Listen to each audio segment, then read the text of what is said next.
I think for an early stage company, the CEO really has to develop the plays, figure out the message, at least that initial message. I don't believe salespeople sell. Buyers buy. All salespeople can do is create an environment that is conducive to that purchase decision. Ready to go?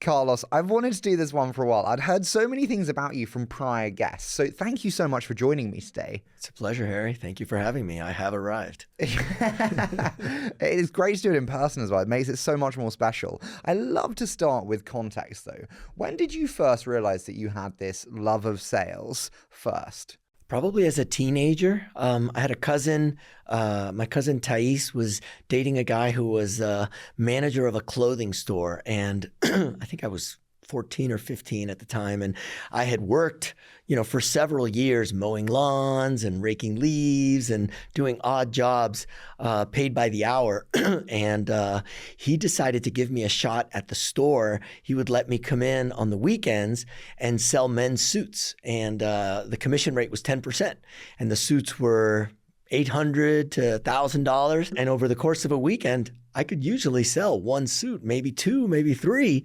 And so to make $100 in the air conditioning in the mall was pretty amazing. And I thought, there's something to this. Do you think people are born salespeople, or do you think it can be learned? I think it absolutely can be learned.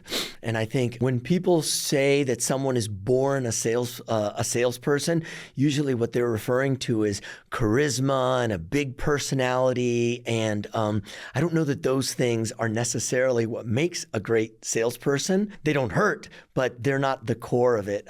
So sure, having more empathy, having being genuinely curious. I think those things help, are innate attributes that make people better salespeople. But I think most of it is learned. EQ, empathy, that pain tolerance, all feels a little bit like a game of art. And then we see the world today and it feels a lot more scientific. How do you think about sales being art or science? Yeah, I think art is what we call something when we don't understand it yet. People could say, Picasso, that's art. How does he do it? And then you have, students studying for years, and then they break it down. Well, it's the colors and the shapes, or whatever it is that's the basis of Picasso's art. And so, I think like anything, there are people who are savants, who are gifted, and there are people who can connect dots that others don't see, but then others can follow, can learn, and can replicate those things. So I think it's more science than art, candidly. It all starts with bluntly bringing reps on. And I spoke to Manny and I spoke to Dev at Mongo before, and they both said that you're amazing when it comes to hiring sales talent. So I wanted to start there. What are the single biggest lessons for you when it comes to effectively recruiting sales reps? I think it's important to think about the job that needs to be done. Arrive at a conclusion, a well-formed opinion around whether a candidate is capable of doing that job. And I think a trap and a mistake that people make is over-rotating on what they have done in the past and assuming that success in the past predicts success in the future. Certainly, a track record of failures is something to be thoughtful about and to avoid. But success in the past, you have to be able to break down what needs to happen in the future and identify what skills or what attributes are required in order to accomplish this outcome in the future, and then figure out, almost like take a battery of what this person brings and how much of what they need in the future do they already bring. Investigate or interrogate what they've accomplished in the past, what their life journey is like, and form an opinion around their innate attributes so that you can start to have an opinion around the likelihood of their success in the job that you're trying to fill. Okay, you're going to advise me today. I'm one of your angel investments and you're the OG. So do I bring on board a sales leader who's got incredible experience, incredible network, and builds out the sales team themselves? Or do I bring on young, hungry reps and AEs to go hunt and really go off on their own and be aggressive? Are you a brand new company? We're a brand new company, first 2 or 3 years. Don't hire a leader yet. Hire individual contributor. First, just hire SDRs and you be the rep so that you get, I think for an early stage company, the CEO really has to develop the plays, figure out the message, at least that initial message. And once you have conviction around who do we sell to, what are the personas, what's the message, then I think you can build an organization around that. Until that exists, I would advise the founder to hire some individual contributors around them, co-locate, sit in the same room so you can hear each other and duke it out and refine the message and refine the plays. And then once you've got some conviction that it's repeatable, then go and hire a team around it. Should I hire those young ones before I actually have messaging and a playbook refined? Sure. You should. Yeah. And they're going to be super junior because they're going to be happy to be at a tech company because it's probably the first tech company they've ever worked at. And you're going to have to do a lot of the heavy lifting. You're going to have to train them. You're going to have to, you may have to, remind them that they should wear a shirt to a meeting and, all kinds of things. But that's a beautiful part of the journey that I think only a founder can really do well. Okay, so we have that. When we're looking for these reps, would we rather they have experience in the domain that we're in, whatever that domain is, or selling the size contracts that we're selling? Which one's a more preferable past history? I'll answer the question, but then I'll answer the question that I would have preferred you asked. So I would prefer experience with the type of deal over domain, unless the domain is so specific that it's going to take a lifetime. If I'm selling some molecular modeling technology and you have to be a biologist to understand it. But outside of that, better to teach the domain and to hire as many of the sales skills as you can. What question would you rather I asked? When you're hiring, the thing you can't change is the innate attributes, the DNA of the person. And so that's where you should spend the most amount of time. Get to understand who that person is in the areas that they can't change. Then you should have, hopefully, a pretty good idea of what are the skills that they will need to be successful. Then once you figure out, okay, this is the type of human being that I need, now how many of the skills that they'll need to be successful do they already possess?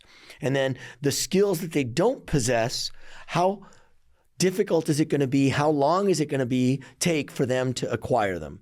And that is the formula. You can't change the DNA. And then if they don't have any of the skills, it's going to take a very long time for them to have the ramp. So first the DNA, then the skills, and there's always going to be a gap. So you need to have sort of negotiables and non-negotiables in terms of the... I love this as granular as possible, but I'm also asking because I don't know the answer. So you would advise me, make a list of the skills that you need, test which skills they have, see which skills they don't have. How do you test what skills they have? So it depends on the skill. So, in enterprise software selling technology, some of the skills that you would look for is, or that I look for, I would look for skills and experience. I would look for experience at a challenger company. It's so much harder to operate at a company where you don't have a big logo that sort of sells for you, that carries for you. So that would be one that I would definitely look for. Has this person been successful in that kind of environment? Have they had to do their own pipeline generation? Or have they always relied on SDRs or marketing or partners or what have you? So I would look for a history of self-sourcing pipeline generation. Have they sold a product that is of comparable complexity? Have they sold into accounts of comparable size? Have they sold a solution of comparable price, which means it would have multiple stakeholders, which means it would require a business case, which means more politics would be involved from the customer's perspective? Have they sold a solution that involves a comparable number of personas, of stakeholders? Have they sold a solution in the same general domain? Meaning, am I selling into IT and they've only ever sold business apps, or vice versa? Some of those for me are non-negotiable. Some of those are negotiable. But if we have a lot of gaps, then it just means my ramp time is going to be long. Which would you say are more often non-negotiable for you? I know it's situation dependent, but more often than not non-negotiable. I've spent almost my entire career at challenger companies. And so if you're going to disrupt a marketplace, the risk associated with hiring someone that hasn't been at a challenger company is really, really high. So that one is a near non-negotiable. Pipeline generation, hiring AEs that have not built their own pipeline, that one is non-negotiable, because if they say they will, if they say they want to, they just don't know how hard it is, or they don't remember. Maybe they did it as SDRs a long, long time ago. So that's a really big risk. That's a kind of a non-negotiable. Maybe they've only sold into mid-market accounts and they've only sold deals in the 50 to 150K range. We're going to put them in enterprise selling 500K deals with many more stakeholders. But again, we think they're really smart. We think their drive is really high. And so that's more negotiable. So those are some of the things that I negotiate on. When we're testing out these kind of skills and the non-negotiables and the negotiables, we're going to get into pipeline generation. I have to later. But are we doing case studies? Are we doing take-home assignments? Are we doing anything physically active to determine these skills? We're reaching a conclusion or we're developing an opinion on where they are in terms of maturity on the skill through interviews and back channels. I'm a big advocate for, at the end of the process, we call it a challenge. We have an event where they have a couple of days to go think about some questions, prepare a presentation, and come back and present it. But that's more of a validation around the decision at the end. It wouldn't be fair, I think, to a candidate to do that early on, because it does take work. And so once, as a hiring team, we develop conviction around a candidate, we'll do the challenge just to make sure we didn't miss anything. When you think about questions around a hire from that approval board or the people involved in the process, what are the most common reasons why there is conflict in a hiring decision for sales reps? I think it's human nature that we tend to index around our own strengths. When we see pieces of ourselves in someone else, I think it's very tempting to become enamored with that and then to miss other gaps. And so if you've got in a hiring chain of command, you've got people that are quite different. One person that's super charismatic, has super high EQ. Another person that's super process oriented. The process oriented person might miss that this person is a little awkward, or the high EQ person might miss that this person is kind of not very tight on process. And so that would be one area where you have disagreements. Do you agree with Jason Lampkin, who says that you should always hire 2 reps at the same time and subtly enforce this element of competition? Yes, but for a different reason. So I do think that having multiple reps co-located is far, far better. At MongoDB, you mentioned that you talked to Dave. At MongoDB, we hired a lot of people, and our attrition was higher than we wanted it to be. And so we did a lot of analysis on attrition. And what we found is that lone rangers, and we meant that meaning when we have a single employee if we have a single rep in a city and no one else at MongoDB lives in that city, their attrition rate was 4 times higher. It's so hard to ramp when you're all by yourself, when that quick question that would have taken 10 seconds to lean over and ask the person next to you, when that now requires you to schedule time with someone and forget it. So the likelihood of failure is so much higher. So sure, the competitive aspect is part of it, but I think the bigger part of it is just helping each other. So I'm a big advocate of hubs. And so I think at minimum, you want 2 sales. If it's a company, if it's a product where you have a sales engineer, 2 salespeople and a sales engineer, that's like the minimum profile for a hub. Got you. Okay, so 2 people and a sales engineer, that's minimum profile for a hub. I want to get to the pipeline generation. You said it there. Manny was like, pipeline generation Tuesdays are famed with Carlos, and it was so central to how you acted with Mongo and how you execute so well. And so first, I just want to start by asking, we have SDRs, we have demand gen. Why do we need to have this extreme focus on pipeline generation for reps? There's a few reasons. Reason number 1, more pipeline. Great. It's like cowbell. The more the better. Reason number 2, think about when a salesperson gets stuck in a deal. Why are they stuck? They're stuck because maybe they're too low and they can't get high, or they're in one division and they can't get over to the other division. How do you get unstuck? You PG into the person that you need to be at. You PG into the more senior person. You PG into the other division. And so the ability to generate pipeline will drive, will lead to a higher win rate on existing business. What else?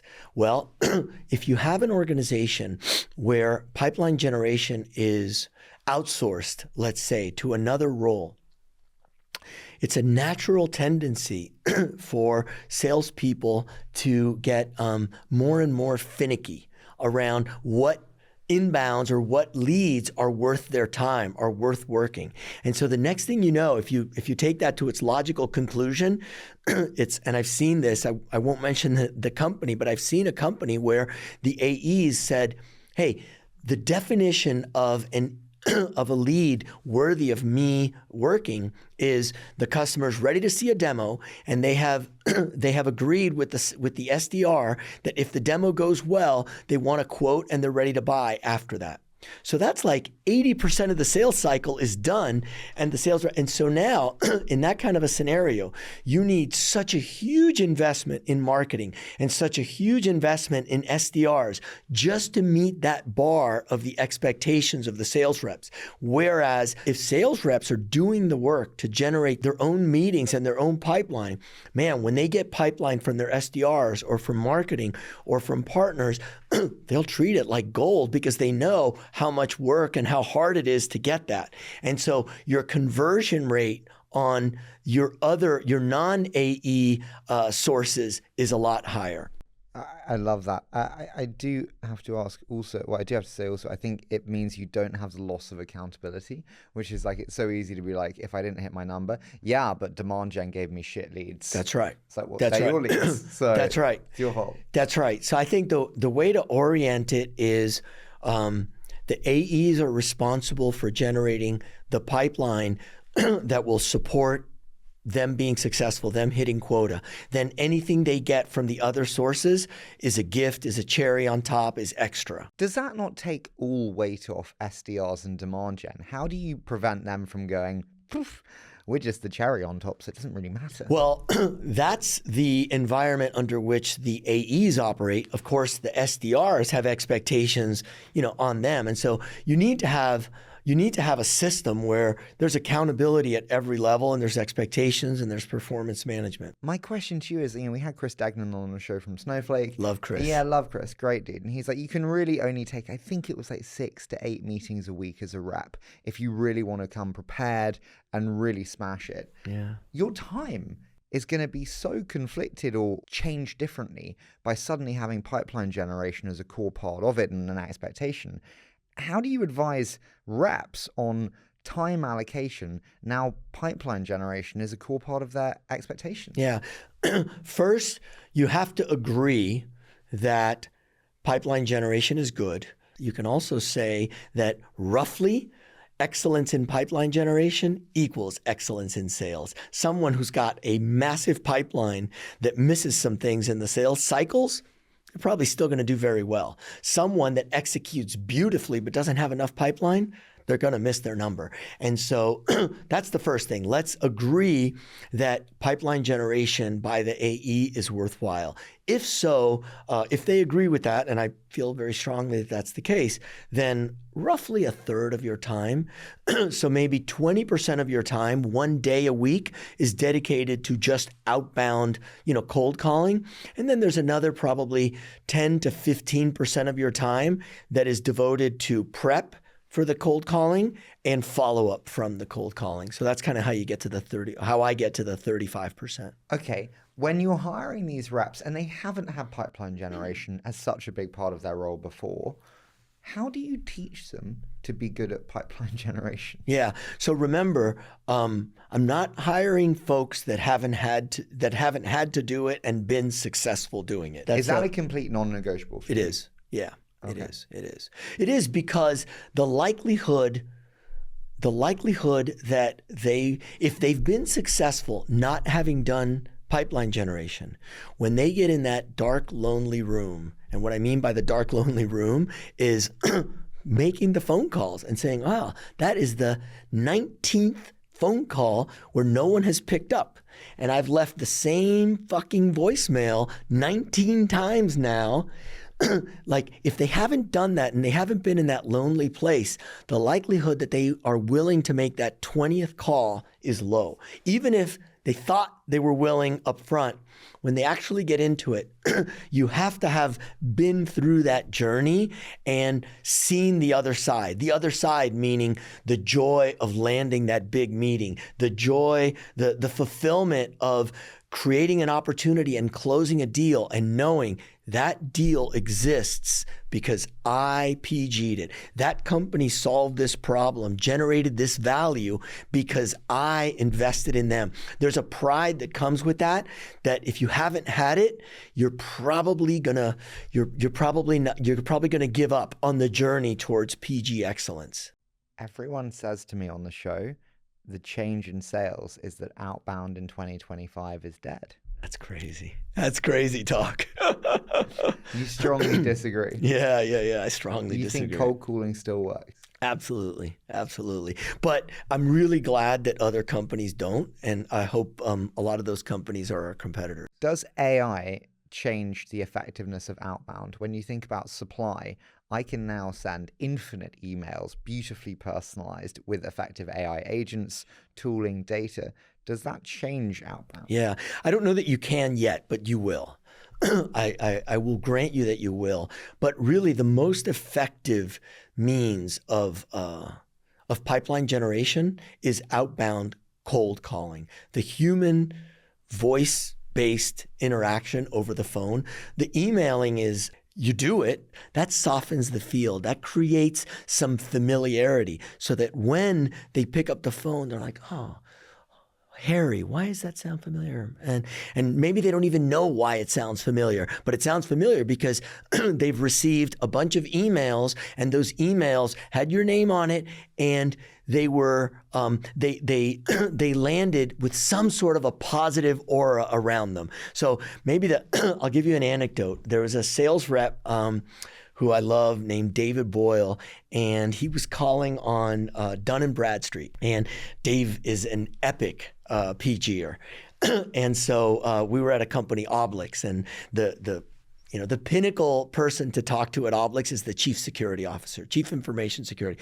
We've got a meeting with the CISO at Dun and Bradstreet, and we're in the lobby. The CISO had like a lobby just for the CISO's office. This is a few years ago, and as we're waiting for the CISO, Dave is in the hall doing PG, leaving voicemails, pacing up and down the hall. He's looking every once in a while to see if his assistant has called us in. We go in, we meet the guy, and before we even start the meeting, he says, it must be nice to be able to just call a CISO like that and have him bring you in. You're welcome. So tell me about your product.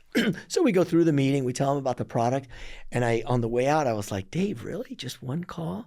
It's like, that guy's got no idea. And he opens up his book and he shows me he had sent him 11 emails, 8 phone calls. He had become friendly with his executive admin. He convinced the admin to write a Post-it note and put it on his screen. Says, Dave from Oblix wants to meet with you because of XYZ. The guy was on another call, read that, nodded, and that's how we got the meeting. He had no idea about the 18 other touches that had preceded that. And so that's what happens. You have to break through the noise. People are getting lots and lots of, and so that's where email's good and social media and all the other things.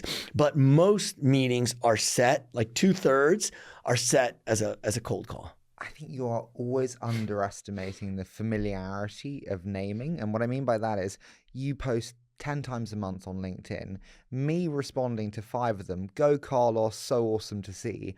After 5, you're like, oh, the name rings a bell. The name rings a bell. We have it with fans of the show where I'm like, I don't know what they do or who they are, but the name rings a bell. So true. And that really works.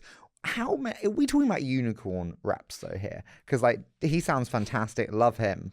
But how many are actually good at PG? Half? Of the world of sales reps? Yeah. Oh, no. Less than 10%. It's elite. It is highly, highly correlated with elite salespeople that have the ability and the tenacity, the willingness. It's hard work. Do you have people then in your teams who are not good at PG? No.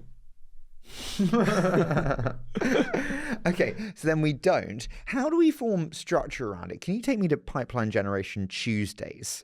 Like, what is that? How do you structure it? Before I get into the weekly cadence, let's say for the quarter, I'm an enterprise salesperson. I might select from my territory 20 top targets for the quarter. And I'll sit down with my manager the first or second day of the quarter and I'll validate, hey, are these good? Yeah, no, you missed this one's not very good. Great. Okay, now I've got 20 accounts that I'm going to go after over the next 3 months. On a given week, I'm going to focus on 1 or 2 accounts, maybe 3 if they're on the smaller side. So let's say an average of 2. I declare those on Thursday. Those are my focus accounts for next week. Thursday night, I declare them, which is just, I click a couple things in Salesforce. Now, over the course of Friday and over the weekend, as a salesperson, I do some research. What's the research?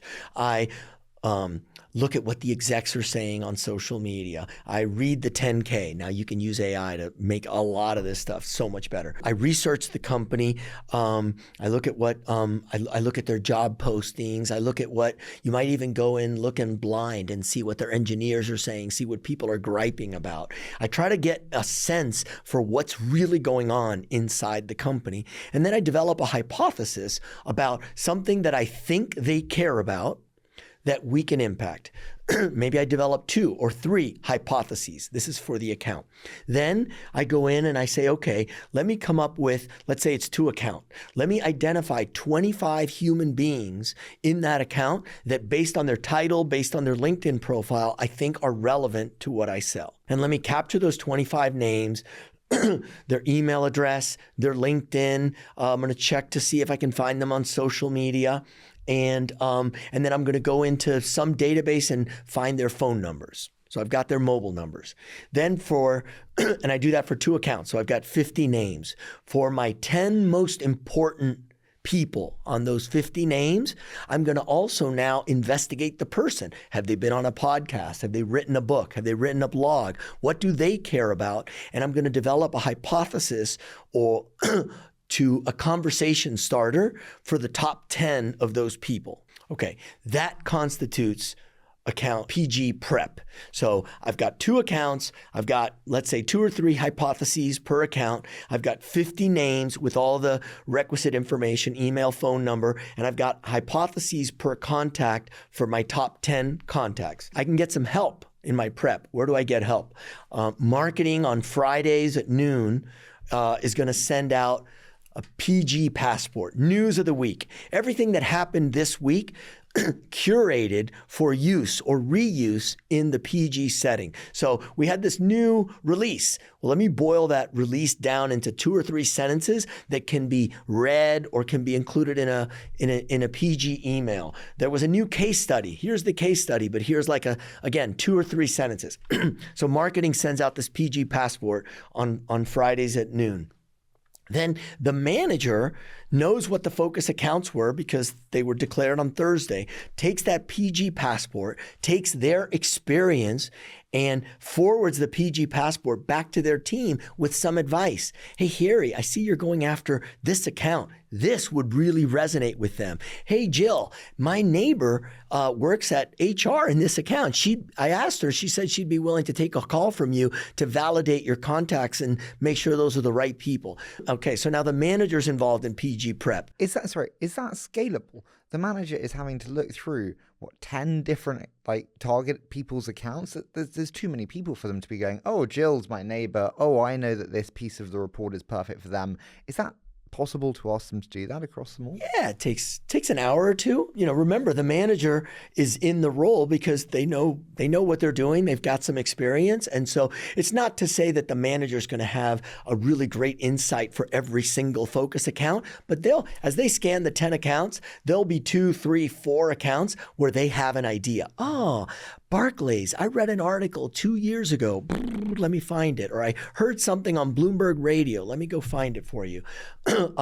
And so that's the PG prep. So the reps got help from marketing, help from their manager. You might even have a team of data analysts that help with the PG prep. I'll talk about that in a moment.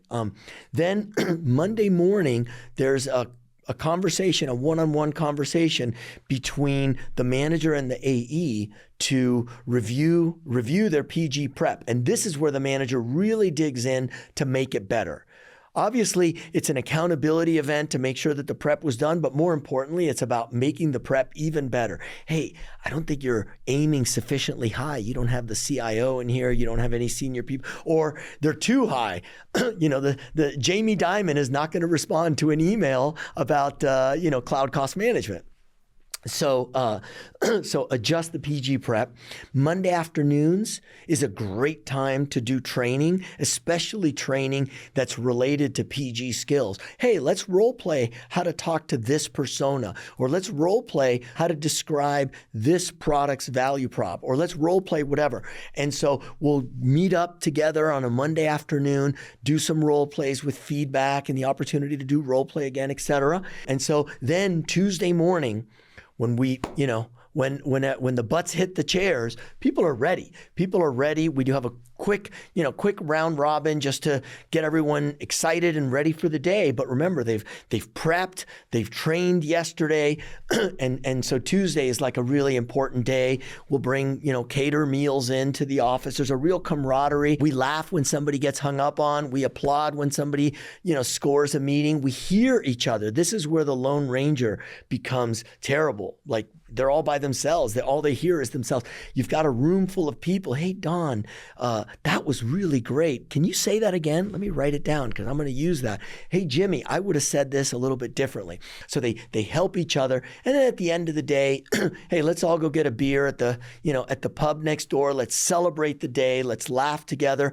Let's really develop pride, because we know that most salespeople on the planet are not doing what we do. So just so I know how we structure the week, it kind of starts on the Thursday with the planning. That progresses through to action day on Tuesday. Tuesday is when we do action. We are actually hitting the accounts, hitting the targets. And then for the rest of the week, we're harvesting? Yeah, there's a couple other things. So yeah, Thursday we declare.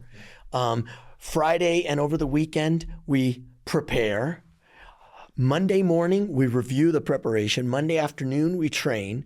Tuesday, we do PG all day. And then obviously throughout the week, there's follow-up, there's harvesting. And then I I love to do a wrap up on Friday. So I typically run that myself, and it's the whole sales team. And we celebrate the PG success of the week.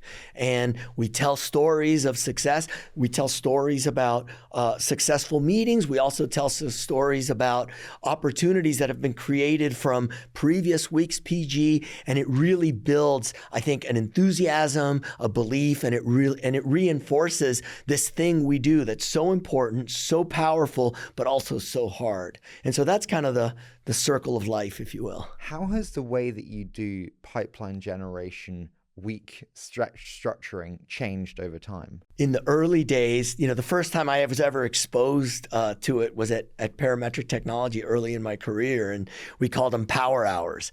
And hey, whatever, Thursday at 9 a.m., everybody be in the office. And so Thursday at 9 a.m., you'd pull up Act, this is before Salesforce, and you just start making cold calls, and it wasn't very structured. And the problem with doing just an hour is you can easily go for an hour and never talk to anyone. And so, you need that positive reinforcement of a conversation, even if it's a conversation that doesn't land a meeting, because you learn from that. You think, if I had handled it differently, I could have gotten the meeting. But if you do a bunch of cold calling and zero comes from it, it's really hard to bring your A game for the next power hour. How do you think about effective goal setting around pipeline generation? Because every number can be gamified. How do you think about effective goal setting around PG? I think there's a risk of over obsessing on the number of meetings booked. Obviously, that's the easiest thing to track. And so typically if someone is doing good PG, they should be able to, on average, get 2 meetings in a given week. Sometimes people will get more, sometimes people will get less, and they might get 1 or they might get 0, and still they did a good job. It was just, an unlucky week or a particularly tough account. And sometimes, people hit a hot streak and they'll get 4 or 5, but 2 to 2.5, that's kind of the sweet spot of like really good PG with the process that I just told you about. But the thing to really obsess about is a little bit further down the line. Is there qualified pipeline coming out of it? I don't understand how this is a good business. Let me pause. You're Okay. like, what? Okay, so you have 8 meetings a month. If you think 2 meetings a week is good, let's say 25% of those convert into paying customers, and the customers are 100 grand a year. Okay, let's just say that's 1.2 million a year, correct? Okay, and the rep is on fully baked everything in 200, 250. Okay, well then they're at like 4 or 5 to 1. That's pretty good. But that's if everyone is fully ramped, everyone is effective like that, and that's a good one. Yeah, but what you just the numbers that you just shared doesn't take into account you had a paying customer and you did some expansions in your paying customer. You had a partner bring you a lead that was like 70% sold. So that is purely just the rep going cold into a completely green territory. There's going to be some good stuff, some low hanging fruit. And so you're like, right, I get it. It's like 3 to 1 on your economics, Harry. But when you add in partner, demand gen, SDR, luck, you can be at 5 to 1. Yeah, or maybe it's 4 to 1 on yours and you can be at 6. What is okay in terms of those numbers? A lot of founders are like, is it okay to be at 3 to 1? Depends where you are in the journey. Early on, when product market fit isn't really good, yeah, it might be 3 to 1. I think, the rule of thumb, once you're scaling, you want to be at 5 to 1 or better, for sure. What level of contract size warrants outbound in this way? Certainly down to 50K, maybe below 50K, it probably, starts to break down. Because down to 50K, your reps are going to be earlier in career, and so their OTE is not as high. And then, when you're up into the enterprise level, then, your average deal is probably more in the 2 to 3, 400K range. It certainly works there. Everyone today feels like they're suffering with just not enough pipe. People aren't buying the way they used to. Everything's gone back to the CIO in terms of buying powers. What do you say to sales leaders today who go, Carlos, there just isn't the pipe. We are not lacking for pipeline. The thing we're lacking for is ramped salespeople that can go pursue it. How long do you give someone to ramp? I think what you're asking is, when do you sort of declare failure and part ways? I think ideally what you have is you have a series of milestones over the course of someone's journey that start in the first few weeks. They go to training, they prepare for training, they go to training. How did they do on the entrance exam? How did they do in their role play? How did they do in the final exam? Were they able to get meetings coming out of their first boot camp? Were some of those early meetings converting? Are they able to get to an economic buyer in their third month? So there's all sorts of milestones along the way. And so if you sort of decompose a salesperson's ramp to productivity, then what you can do is you can identify at any moment, hopefully very, very early, if they're going off course, and you can figure out why. A lot of companies, they'll start to worry about someone that hasn't sold at 9, 10, 11, 12 months. And so then they'll make a decision to part ways at 18 months. That's so expensive, not just in terms of how would you do it differently? Are you able to let go of someone after 6 months if enterprise sales cycles are generally a year? Just like I said, because you've got milestones along the way. And so if they're not achieving the leading indicators to success, then we figure out why and we try to fix it. And if it's fixable, great, they're back on track. And if it's not fixable, then that means they're in the wrong role or at the wrong company. And so we can it's not a happy day, but we've parted ways with people at boot camp. It was clear in their first month that, we'd made a mistake, and, we apologized for that because we hired them. But why wait 9 months and waste their time and waste our time and opportunity costs? So, I totally get you. Ramp time is determined often by quality of training. Yes. And when we think about skill development, what have been your biggest lessons on how to train reps effectively, especially in this ramp time? The mental model that we used is we started with this hypothetical, fully ramped salesperson, this individual who has every single skill, every single knowledge needed to be successful, in the full gamut of selling our solution.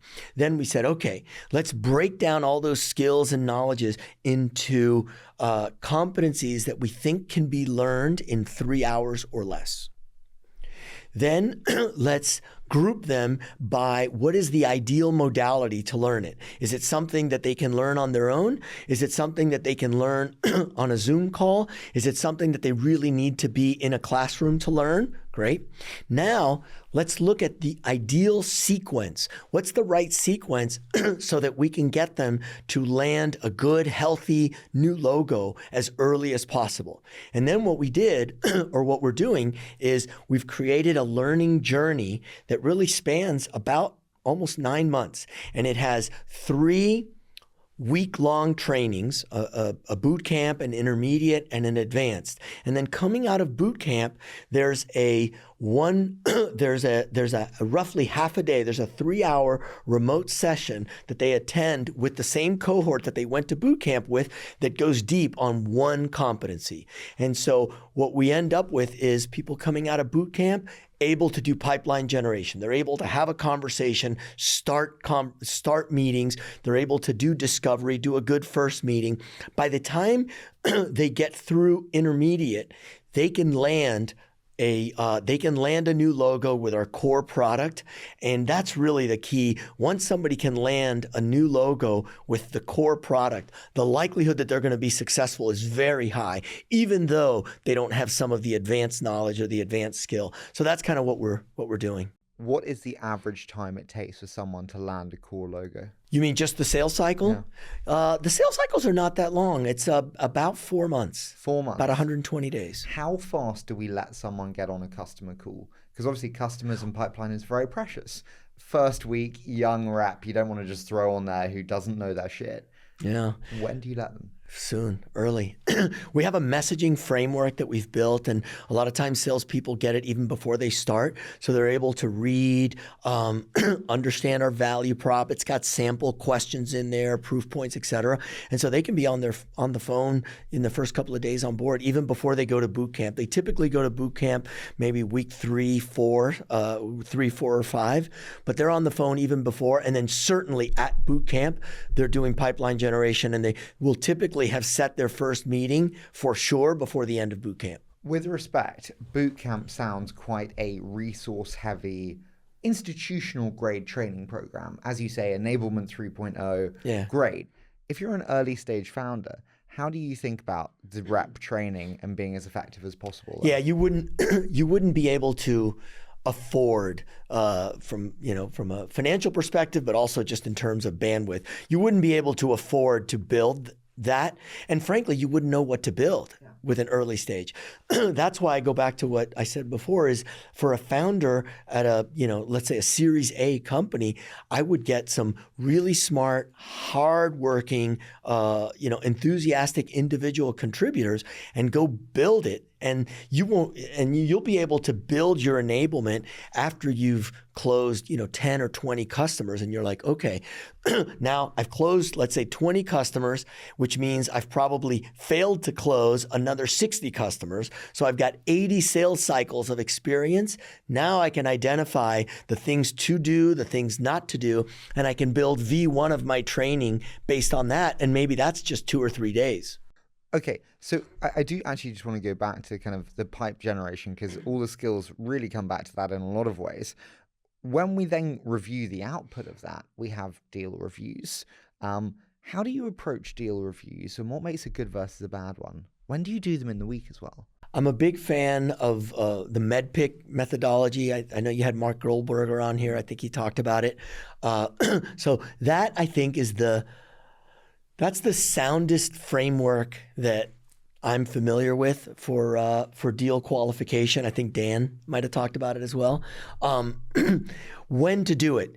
You do it when you need it. What do I mean by that? It's great to do it early in a sales cycle when it's messy and there's so many different strings to pull on and trying to come up with a strategy. It's also great to do it late in the sales cycle where, man, we're forecasting this deal and we better not miss something. Let's make sure we didn't miss something. So I wouldn't say there's a key moment to do it, but the beauty of operationalizing a qualification framework like MEDPIC, the real beauty of it is that any given sales rep who let's say is going through a deal review, they're learning the concepts in the context of this one deal, but then now they know that concept and they will apply it to other deals. And so you know that MEDPIC is working when you see salespeople talking to each other without a manager involved and they're using MEDPIC terminology, or you see a sales rep grab an SC, hey, can I run this deal by you, and just like try to poke holes in it,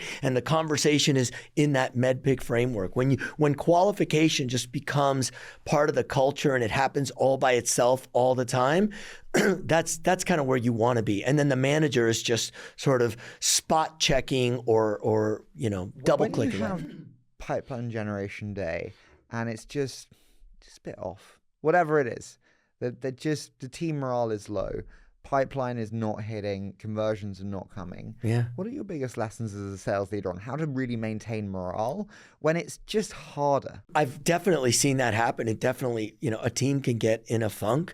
I think the best thing to do is just to stop. Let's all get in a room and let's talk about it. Let's talk about how we're feeling. Typically what'll happen, as a manager, one of your responsibilities, I think, of a great manager is to maintain intimacy with the team, intimacy with how they're feeling, intimacy with where their skills are at. And so hopefully the manager can get ahead of that and see it before it happens and interact and interrupt and course correct. But let's say, it gets to a point where the team is in a funk and you can just kind of smell it. You can smell it in the air. Hey, let's stop. Let's get in a room and let's all talk about it, and let's talk about how we're feeling, and let's reach a conclusion. Maybe the conclusion is they're not bought in. They don't believe that this even works. Let's talk about Let's talk about that. Maybe they're right, and maybe this whole thing is crazy. I don't think so, but so let's talk about why PG is important. Or maybe they believe it's important, but they just don't believe that they can do it. Okay, maybe it's a training issue. Maybe so getting to the bottom of what is the driver for their feeling the way they're feeling and fixing that. How do you feel about verticalized sales playbooks? About what, sorry? Verticalized sales playbooks. So if we take Navan as an example, somewhere where you're at, you could have a playbook for financial services companies, for media companies, for healthcare companies, and then reps who are specifically allocated to those verticals, and then can have incredibly granular, detailed use cases, insights about those industries. How do you feel about very verticalized playbooks? I have a different opinion about the playbook versus verticalized teams. Now, let me caveat this. If you have a solution where it's just radically different in one, like ERP, how you implement ERP at a company that, at a paint company versus a software company is completely different. So much so that it would be unreasonable to ask a sales rep to be able to do both. Centralizing knowledge around what's going on in an industry so that salespeople can be more relevant more quickly with accounts in that industry, I think is absolutely a thing to do. And even if you have a horizontal solution, like a technology solution, IT infrastructure, the challenges, the things that customers in a particular vertical cares about are very, very different. So empowering salespeople with that is really valuable. Verticalizing the sales force when you have a horizontal solution, I think cuts against meritocracy, because there's typically going to be some verticals that are better than others. Like maybe, financial services is just like the cat's meow. What a great, it's such a great fit. And so, hey, the team in New York, are they amazing or do they have all the banks? And so mixing up the territories, I think, is really good for meritocracy and for having a fair distribution of opportunity. And so, like I said, the exception would be if the solution is just so different that you have to do it, then do it. But if you can avoid it, I'd rather have salespeople that have a mix of, the really great ICP and then the ICP that are the customers that are a little bit harder to sell to. The big problem I think I'm seeing with every SaaS company today is just churn rates. Everyone realized that they bought too many seats and they're not actually using them. The 50 seats they bought, they're only using 12 of them, and the churn rates are just incredibly high. Do you share the concern of many that actually the SaaS business that we've had was so overpaid on a seat basis that we're really moving into a tough period? You mean that we've oversold customers? Yeah. I do think that a lot of that has worked through the system already. Companies that I'm a little closer to, I think most of that seems to be the trough, let's say, is behind us. But I do think that the future is, whether it's a consumption business or even if it's traditional SaaS, having sales reps truly involved in driving customer outcomes and creating customer value, I think is really healthy for the long-term viability of a company. And I think the days of, the big sales rep with the fancy suit that comes in and does the big deal and then walks off to another account, I don't think that's healthy. And I think those days are long gone. What do you feel about discounting? Often we want to get deals done in a quarter. Discounting is often used as this panacea of, we'll give you an extra 15% off, Carlos. Yeah. How do you feel? I think that using discount to close a deal that was not otherwise going to close rarely works. Because if it's a considered purchase, there is either a champion that is willing to advocate for this purchase and advocate with the economic buyer for this purchase versus all the other things on the economic buyer's plate. Like either that champion exists or doesn't. And whether that that costs $250K or $200K is not going to make the difference. It's binary. Now, once you get a decision to buy, there could be budget constraints and maybe, well, because it's $250, we can't do it until next fiscal year, and we make it $180K and they can do it now, or we let them ramp in. So I'm not like against discounting, but to use it as a lever to manufacture a deal, I don't think really works. Not in, considered purchases. Okay. Maybe with a commodity where I'm going to need it anyway. I could buy it now. I could buy it later. Sure, you could discount your way into that, but. Okay, so we don't use discounting then, and the deal slips. Okay, deal slips into next quarter, and you're my boss and you're the sales leader. And I say, Carlos, I'm sorry, the deal just slipped. It slipped. What do you say to me? Having a deal slip is a painful thing. And to have pain and not extract the learning is really to squander an opportunity. Pain is a great teacher, or failures are a great teacher. And so if we revel in that pain and really analyze, we have to figure out, okay, why did the deal slip? And the answer has to be something we failed to do or something we did that we shouldn't have done. And therefore, what must we learn, or what should we learn, and what must we do differently in the future? That's the key thing. Of course, deals are going to slip. We're going to lose deals. Shit happens. Let's figure out why it happened, what we learn, and let's get better as a result. When we think about a lot of sales leader ambitions, a lot of sales leaders want to move into the role of CEO. You did move into the role of CEO. I'm really interested in, Manny asked this one, with the perspective you have of moving into the role of CEO, what do you know now that you would advise other go-to-market leaders about becoming a CEO? I would say make sure you know what you're walking into. What I mean by that is if a company is looking for a new CEO, that means that there's a problem or a set of problems that need to be solved. Do whatever diligence you need to do to gain a high conviction that you understand what those problems are, and then honestly map your abilities and your experience against those problems. So if you're a go-to-market leader and you assess and you reach the conclusion that the problems are largely in go-to-market, could be a great fit. If the problems are outside of go-to-market, then look in the mirror and really ask yourself, am I the best person, or am I able to solve these problems? That was the challenge, frankly, that I encountered in my CEO journey. I thought I was walking into a situation where the primary, the problems were mostly go-to-market. And sure, there were opportunities for improvement in the go-to-market realm, but the company needed to mature and to refine its product to really land on the proper product market fit. And the reality is that I didn't have a toolkit. I didn't have skills to guide the company, so I wasn't particularly effective at guiding the company through that period of refining product market fit. And it took me a while to figure that out. Unfortunately, it was a painful experience. I brought people I care about. Keith Butler came over to be the head of sales, and through that journey,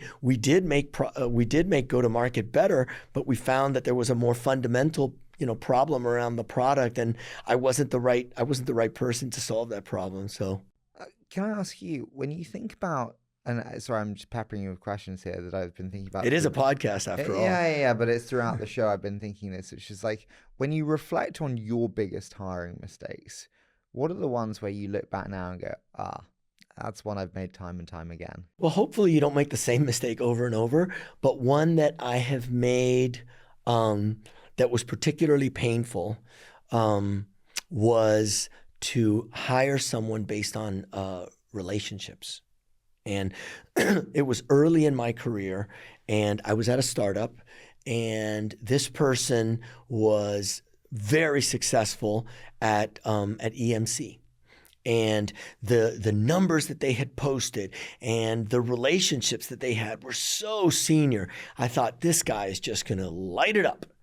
And I brought him on, and I spent the first 3 months going on these fancy lunches at steakhouses in New Jersey with these very senior folks who were completely irrelevant to the product that we sold. And, fancy lunch, and the conclusion of the fancy lunch is, oh yeah, I'll ask so-and-so who's the person you need to get to and see if they're interested. And the vast majority were not. And so nothing came of it.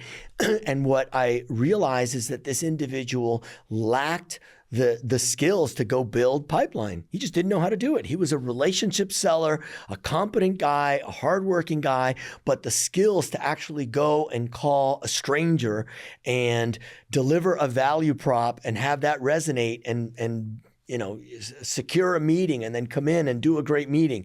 All of those skills, just he didn't have them. And so that was painful because he was expensive and I had advocated for him and we had to go like outside of the standard hiring, parameters to get him. So that was one that was painful. How will the role of a sales rep change in the next 5 years? I think AI will automate a lot of the research, a lot of the prep work. I think AI will also... What does that mean then? We do double the accounts because we have so much more time available? Yeah, I think they're more productive. Yeah, I think we'll see salespeople. I think we'll see sales productivity trend upwards. I think we'll also see attrition rates come down because we'll be able to use AI to supplement onboarding. I think we'll probably see better and better AI tools to help companies and candidates match so that the fit is better. So yeah, I think we'll see higher productivity across the board. What does everyone think they know about sales that they most often get wrong? Probably they over-index on the value of relationship building and charisma and being the big personality, and that doesn't hurt, but it's not really that impactful. You've mentioned before the lone wolf and the dangers of it. How do you feel about in-person versus remote working, especially given the rise that we've seen in the last few years of remote companies? I think, obviously during COVID, remote working was the only way to operate. I think the trend is moving back in the other direction, and I'm glad to see that. Are sales teams in person much more productive? 100%. No question about it. Absolutely. They learn faster. Their morale is higher. If I'm having a bad day, but the person next to me is having a great day, that gives me hope. That gets me through the trough. And so, yeah, they're absolutely more productive. Also, managers are there to solve problems. Managers are there to course correct. Maybe somebody's doing it wrong and they don't know they're doing it wrong, but the manager can see it and help them. So, yeah, they're much, much more productive in person. I will never forget Dave Kellogg telling me, you never want your farmer against someone else's hunter.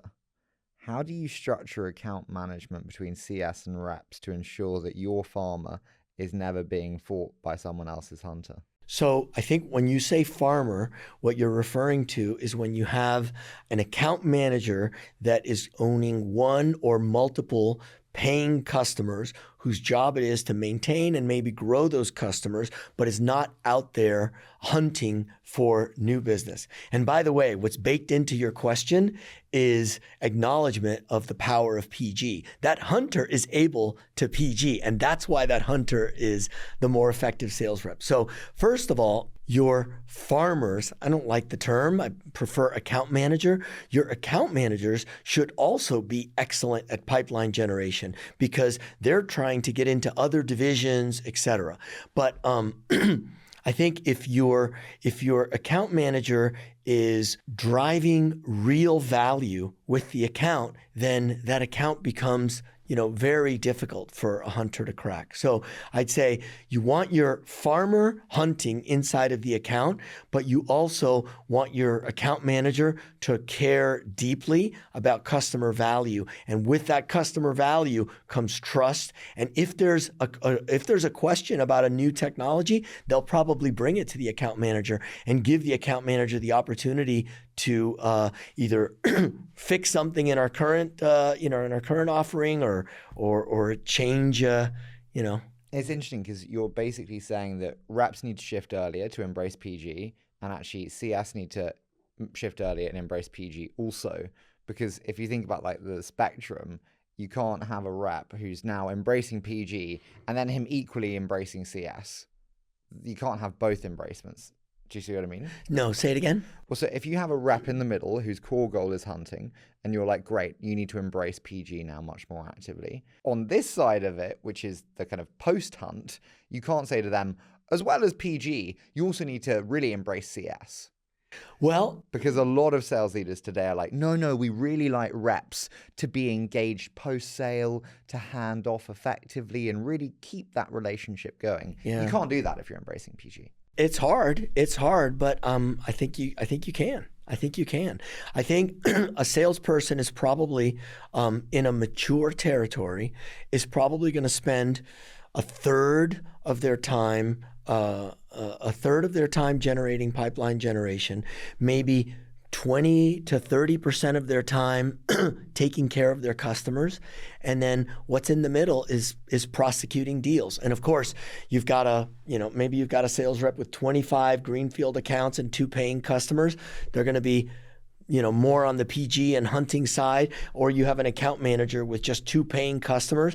And for them, pipeline generation is going to be easier because they're doing PG into an account that they know super well and they've got plenty of contacts. And so for that person, PG is only 20% of the time. So there's, you want to move the dials across, but I think to be really effective, you want a salesperson generating pipeline, prosecuting that pipeline, and taking care of customers. And how the weighting of each of those things is going to, be determined by the type of territory they have. Okay, I'm going to do a quick fire round with you. Are you ready? All right. What sales tactic has died a death? We've à la poubelle outbound. That is still alive and well. What has died a death? Closing. I'm a closer. I know how to just convince this idea that you can coerce a customer or do some psychological gymnastics to get someone to sign a piece of paper when they weren't actually intending to. First of all, if you do, that deal's probably going to churn later.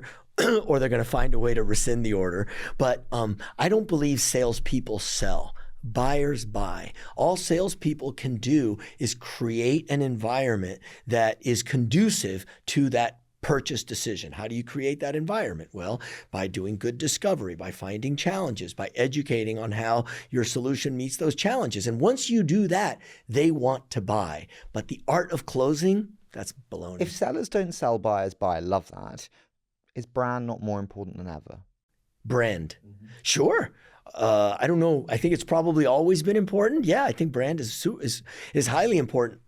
That's why when you are a challenger, you need a higher caliber of salesperson because you don't have the brand. As your brand gets bigger and bigger, either great salespeople become more productive, or you're able to get more junior or less talented salespeople. What's the most creative thing you've done to get a deal over the line?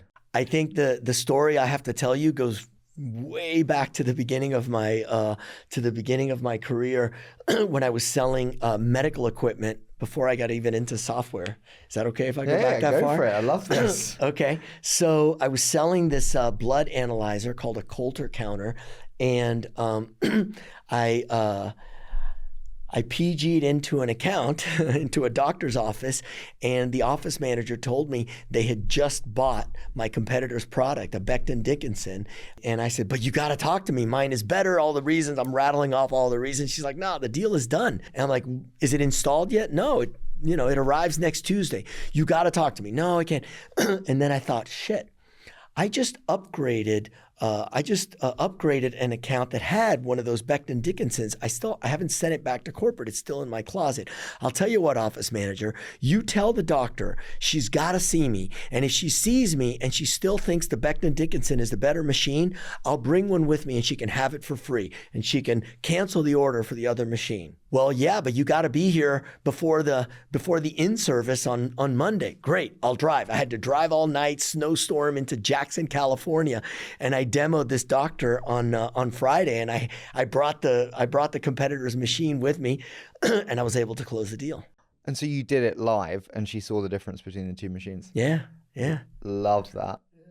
That's amazing. Yeah, that's a creative one. What one piece of advice would you give to a sales leader starting a new role today? You're going to have pressure to build the team quickly.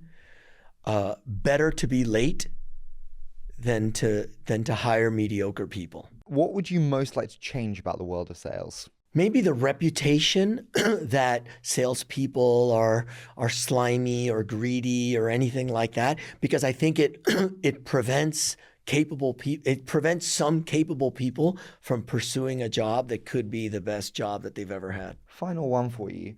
When you look at sales strategies over the last few years, what company sales strategy have you been most impressed by? I think I was at Navan. We were a travel solution, and COVID hit, and nobody was buying travel. The company Were you there when that happened? Absolutely. I joined in January of 20, and the world locked down in March. What do you do? I mean, your numbers must have just gone to zero. Yeah, close to it. We had about a 90% drop in revenues. I'm almost amazed that 10% remained in a travel ban. Yeah, there were just some large enterprise accounts that were still traveling a little bit. We had companies that were in the, what did they call it? That category, necessary, essential workers. We had companies that had essential workers, government, some manufacturing. Anyway, we made 2 key pivots during that period that saved the company. Ariel, the founder, came back from a vacation and he said, by God, we've got to build an expense management solution and we've got to do it fast and burn the ships.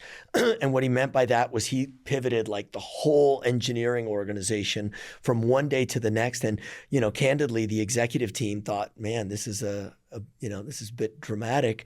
You're betting the whole company. Because remember, at the beginning of COVID, we thought it was going to be 2 weeks, and maybe it's going to be 4 weeks, and maybe it's going to be 6 weeks. So nobody thought it was going to take as long as it did. So the idea of putting 90% of the engineers to go build a brand new product when we had this like pretty hot company was really scary. And he was single-minded about doing it. And that was the right decision. And then the other thing we did was go up market because the large enterprises believed that there was going to be a day after. They might not know when the day after was going to be. And so we were able to basically pivot the company way up market and go to people and say, listen, were you happy with your travel program before COVID? No. What better time to overhaul it than now when no one's traveling and you can have a great program when the world resumes. And so by going up market and by building a second product, that company didn't die, and it would have. So I'd say that was a pretty good strategy. Carlos, I've loved doing this. I wanted to do it for a long time. As I said, I heard so many good things for a long time. So thank you so much for joining me today. Thank you for having me, Harry. I love what you're doing. You bring a curiosity and a passion to highlight the journey that founders and executives are on. So thank you for having me. I'm